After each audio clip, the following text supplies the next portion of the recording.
Apologies guys for blurring out the video there partway through, but if I didn't do that, this video would be age restricted and nobody would be able to learn about this case. So the clip that you guys just watched was recorded back in 1991, and it shows a skier performing a downhill course, and he goes over this hump, loses control, and hits the fence. And sadly, this clip shows the accident that claimed this skier's life. Now, the man that you saw traveling down that slope was Gernot Reinstadler. He was a very young skier, born in 1970, and in 1991, he was looking and poised to be one of the best in the world.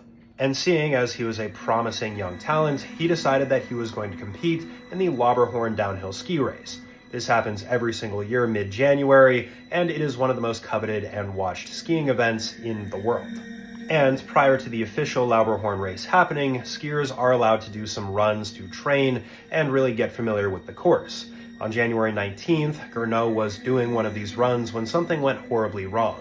He lost control while going over a hill, which ended up sending him directly into the safety net. And you might think that this is a good thing, but in this case, it was the worst possible thing that could have happened. Because safety nets at this point really weren't as safe as they could be, seeing as the openings were wide enough for skis to fit into. So when Gernot jumped off of this, one of his skis went into it and it pulled his leg.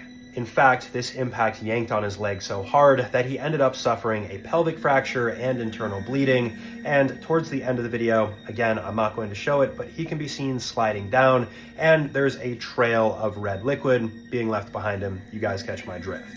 To put this in perspective, at the time of this crash as well, he was traveling roughly 50 miles per hour, and when you're in a car, for example, which is far more protected, a 50 mile per hour crash only has a 31% chance of survival. When you crash as a skier, you basically have no protection for your body besides your helmet and maybe protection against lacerations, but that's really not the most concern here. Shortly after this crash, Gernot was rushed to a hospital in Interlaken. Doctors tried their very best to save him, but unfortunately they were not successful, and Gernot passed away at the young age of 21. Now, because of the nature of this crash, it is widely considered to be one of the most grisly ones that has ever happened in downhill skiing, and pretty much anyone familiar with the sport is aware of this incident. In the aftermath, fences were also changed to have smaller openings so skis would not be able to get wedged in as easily, and really it sucks that somebody had to lose their life for this to happen.